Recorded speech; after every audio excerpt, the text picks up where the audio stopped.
Oh oui, mes amis, bienvenue sur cette nouvelle hashtag TLRM pour analyse de match. Alors, qu'avons-nous cette semaine? Ah, là, la personne qui filmait a filmé mon entrée. Donc on va peut-être mettre avance rapide pour pas se faire flaguer la vidéo, au cas où, ou alors je vais parler non-stop pendant le thème, parce que j'ai pas envie que YouTube démonétise la vidéo, parce que là, à l'époque, donc j'utilisais ce thème Come and Get Them, une musique du film 300. Et donc, si j'utilise cette musique, c'est que c'est après 2009, parce que cette musique, je l'ai commencé au Cirque d'hiver en décembre 2009. Ça aussi, j'ai le match, je vous le montrerai. C'était les virtuoses des rings européens. Et donc, si je l'ai en thème d'entrée, ça doit se situer, je pense, waouh, ouais, début en 2010, ça c'est quasiment sûr. On va voir si j'ai mon pagne, ma jupe de Spartiate. Oui, d'accord, c'est bon. Ok, alors mes amis, ça, on se situe deuxième moitié de 2010, je pense. Surtout qu'en plus, là, il y a le ring avec la bâche WS4.fr qui avait été faite exprès pour les shows du cirque d'hiver qu'on avait commencé à faire en décembre 2009 et qu'on faisait tous les 3 mois. Ça devait être des shows trimestriels. On avait fait 3 au total. Donc, avec la WS, le catch français et le catch européen a catché au cirque d'hiver avant qu'NXT le fasse en 2018.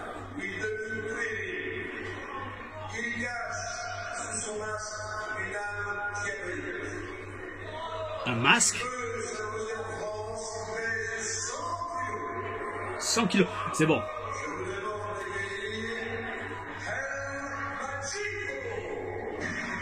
El Magico. Alors, mes amis, El Magico. Ça a été mon premier adversaire à la Wrestling Stars. Mon tout premier match, c'était El Magico. Et je dirais juste ce que m'avait dit White Storm à son sujet. C'est un catcheur belge sous un masque. Il est pas trop mauvais, ça va. Il débute, mais il est pas trop mauvais.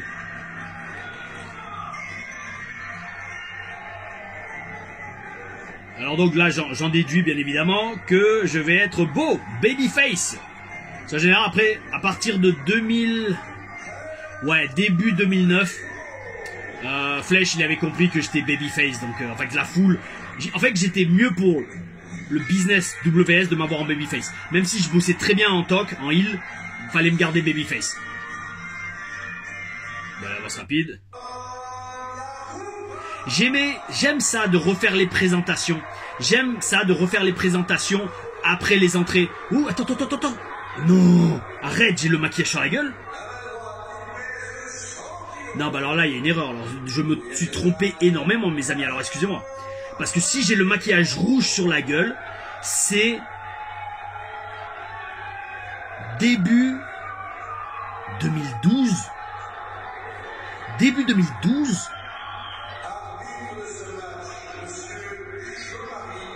Il faut que je vois. Jean-Marie Lefebvre qui se fait huer. Bel esprit.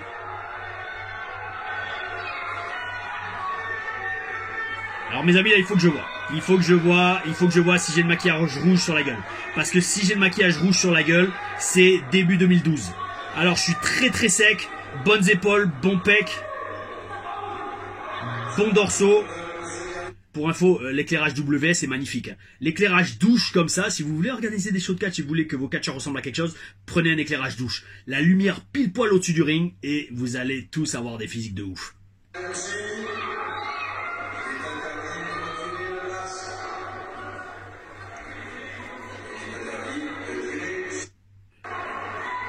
Allez, le match commence. Ouais, alors c'est bon. Alors, ok. Bon, là, je vois clairement. Là, on peut le voir. Hop, le maquillage rouge à la Kratos. Alors là, petite histoire, mes amis.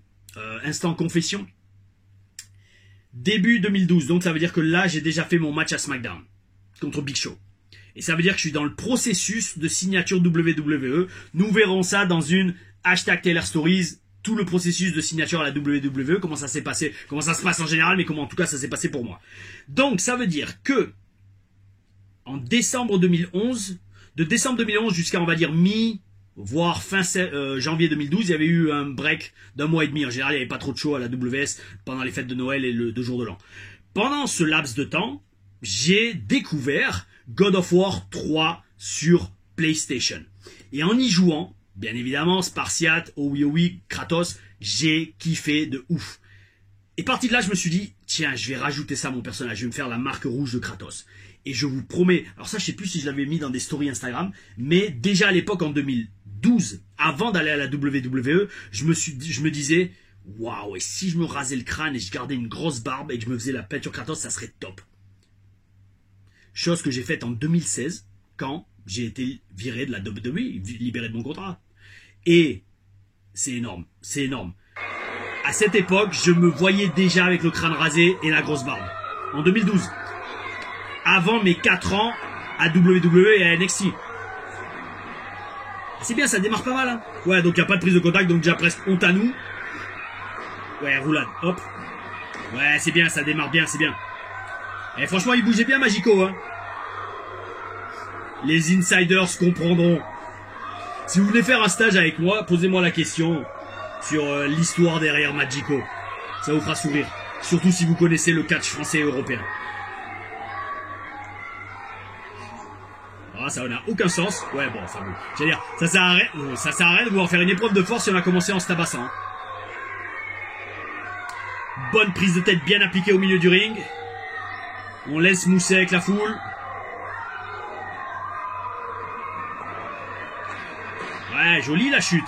Ouais, ça c'était le bon ring. Ça c'était le meilleur ring de la WS qu'il y avait. Oui, le bras à la volée, bel esprit, maintenu, oui. Aucun. Flagellez-moi les amis, aucune logique. On commence en baston et on repasse en lutte derrière. Ouais, d'accord. Mais encore une fois, je n'avais pas eu 4 ans d'entraînement en Performance Center pour comprendre comment bien raconter une histoire à l'époque. Oh, un zoom. Oui, alors oui, c'est bon, c'est ça. Et je m'étais rasé la barbe m'était très courte. Début 2012. Par contre, je comprends pas, je crois que c'est des matchs 2009 que j'avais. Ce match est de début 2012. Je le vois parce que, ouais, le pen over. Oui, comment je pars aussi haut? Ouais, alors, mes amis, belle histoire racontée sur les bras à voler et le travail du bras, mais complètement débile d'avoir commencé en faisant de la baston, parce que normalement, en match, j'ai envie de dire, tu commences en baston, tu restes en baston. Ouais, franchement, j'étais sec, hein. Wow, on voit les stries dans les dorsaux, qu'est-ce qui se passe? Qu'est-ce qui se passe, les amis? Où est passé ce Tom Larufa? Ben, il est là et il fait 90 kilos, toujours avec les abdos. Eh, franchement, bon petit match technique, hein. D'accord, alors ça, cette prise, je sais pas à quoi elle sert de passer la jambe par-dessus. Ouais, de loin comme ça, le rouge, surtout avec les cheveux comme ça, on dirait que je saigne. Mais non, c'est bien un maquillage rouge à la Kratos. Torsion de la main, torsion du poignet et des doigts. Ouais, c'est quand même technique, hein, à part le début du match. Oui, pas mal la vente. Pas mal.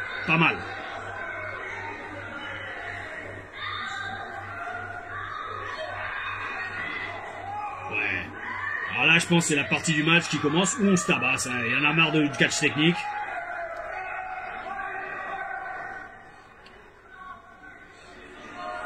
Oui, Magico parlait pas trop dans le ring. Oui, ça j'ai... Ouais, franchement, cette prise, on la voit pas assez souvent, mais je l'adore. Et elle rend super bien. Elle fait mal, mais elle rend super bien. Le kitchen sink. Je sais pas pourquoi. D'ailleurs, j'avais demandé à Alain ce jour pourquoi ça s'appelait comme ça quand on les avait appris avec lui. Le l'évier de cuisine. Je sais pas. Mais c'est un coup de genou dans le bide. Le mec prend une chute avant, une roulade. Quand c'est bien fait, c'est super bien fait, c'est super violent. Les abdos, oui, bel esprit. Oui, j'étais super sec à cette époque. Je vous dis, c'était après mon match à SmackDown contre Big Show. En fait, oui, joli. Mon petit spécial, ça, je la fais toujours cette prise. Le coup d'arpin chassé dans la nuque. On l'envoie dans les cordes comme Randy Savage. Pareil, à force de me regarder en vidéo. Char de Zeus. Oui, joli. Eh, pas mal, hein, la dynamique. Non, tombé de merde, par contre.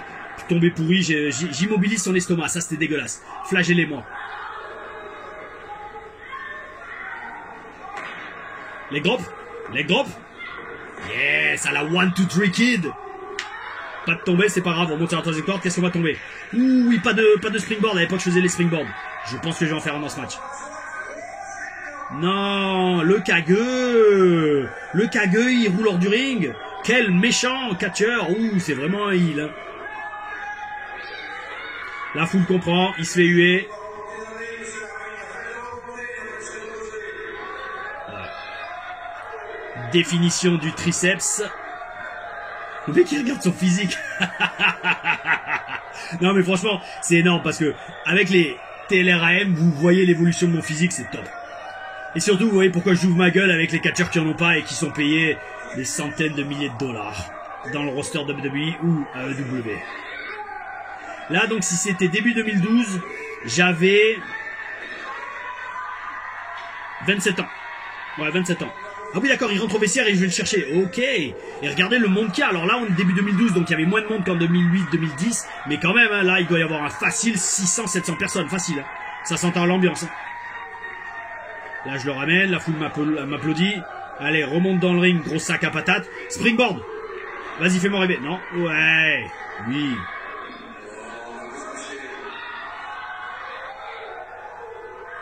Le Aou déjà à l'époque, toujours présent. Oh oui, oh oui. Non, pas les yeux.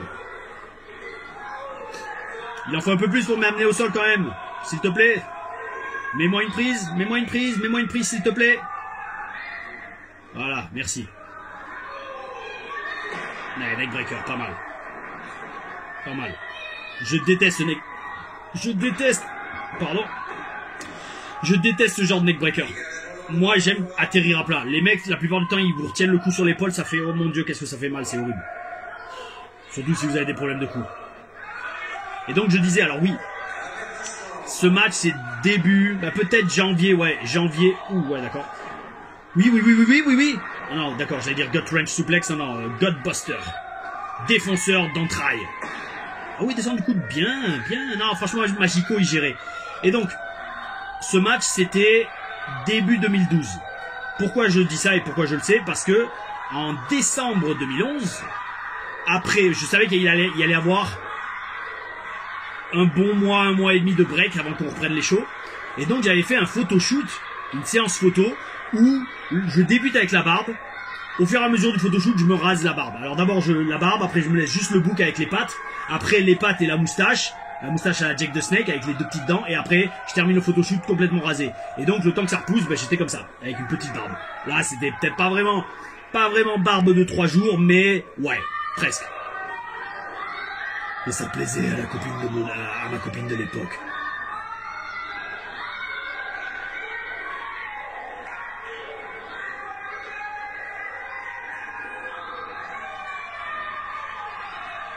On part à la corde. Hop, qu'est-ce qui se passe? Oui, joli le flying elbow. Et quand même, on faisait des bons matchs, hein, parce que le niveau de longueur, là, on est facile. La vidéo, elle fait 18 minutes, je crois. Bon, il y avait les entrées. Oh, on a dû faire un bon 12 minutes. Voire peut-être petit quart d'heure de match. Avec les présentations avant le match, ouais. 12 minutes, c'est quand même pas mal, hein, 12 minutes de match. Hein. Surtout qu'en plus, je vous le redis, on recatchait après dans le match à 6.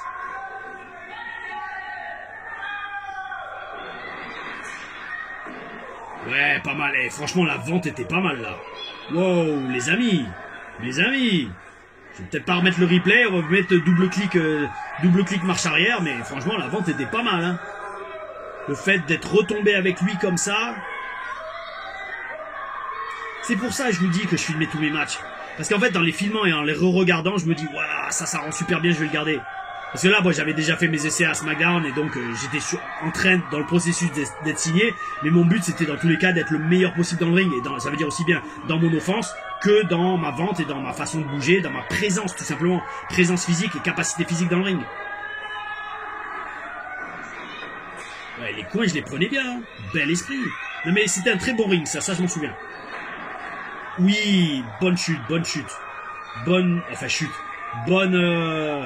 Bonne action de Magico qui se loupe comme une MERDE. Et là, Aou, la foule. Boum. Voilà, tiens, bon, ça sert à rien de donner une job sur un mec qui a une tenue en plastique. Le dropkick en plein dans la gueule. J'ai toujours fait rarement des dropkicks. Sur un carpé, un carpé, un carpé. Non, d'accord, quand même pas comme Shawn Michaels. Ah, une petite manchette à l'européenne, ça fait toujours de bien. Une seule, faut pas en abuser.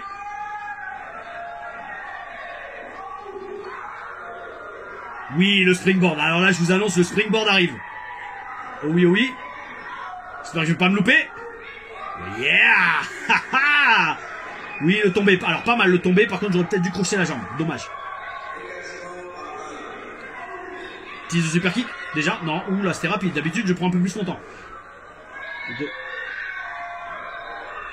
Hop. Oui, pas mal, pas mal, pas mal, pas mal. Il a bien claqué. Oui, le tombé, ben bien. Non, c'était pourri. Dégagement.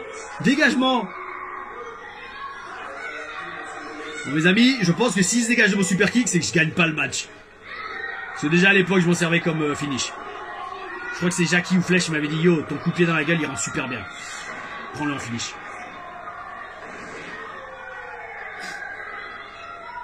Oh, ciseaux, ciseaux. Alors là, je m'épose. En fait, sur cette prise que j'avais sortie sur Magico dans mon premier match à la WS en septembre 2008, sur cette prise, il m'a tellement bien rattrapé que quand je repensais à ce que me disait Whitesore, mais ça, c'est dans le ring que j'ai capté ça. Et en fait, c'est grâce à la WS que j'ai appris, entre autres, que j'ai eu ce niveau dans le ring de ouf et que j'avais des instincts comme ça. Quand il m'a tellement bien rattrapé et tellement bien pris la prise comme ça, et que j'ai repensé en direct dans ma tête, attends, mais on m'a dit que c'était un débutant. Je me suis dit, ce mec, c'est pas un débutant. Magico, sous son masque, c'est pas un débutant. Il est trop bon, il a trop de bons positionnements, il a de trop bons appuis pour être vraiment un débutant. Et là, on l'a vu sur ce magnifique ciseau de tête. Qu'on va remettre, parce que je me kiffe. Non, non, non, hop, hop, hop, hop, hop. Voilà, allez, hop. Magnifique.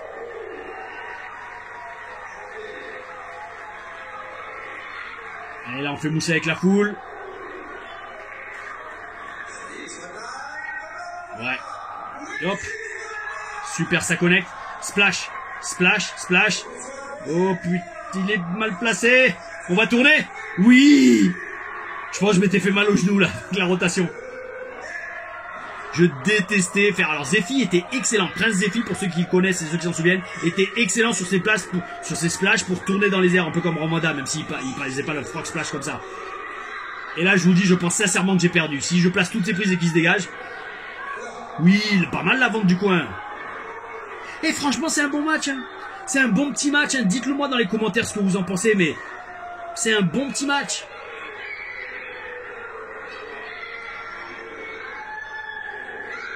Pump and Doll Slam. Oui, Powerbomb, enfin, d'accord. Non, je perds pas sur ça.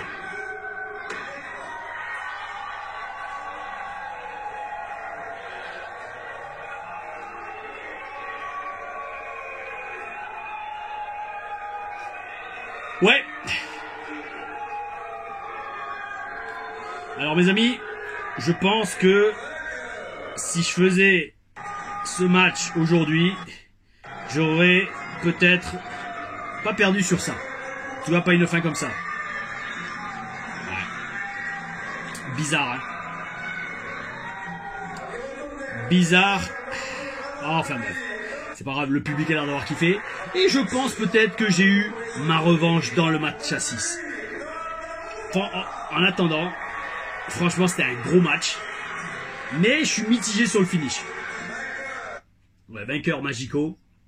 Mitigé sur le finish. Donc, mes amis, j'espère que vous avez aimé cette hashtag TLRAM. Likez, abonnez-vous, mettez la cloche et gardez avant tout le bel esprit. Aouh.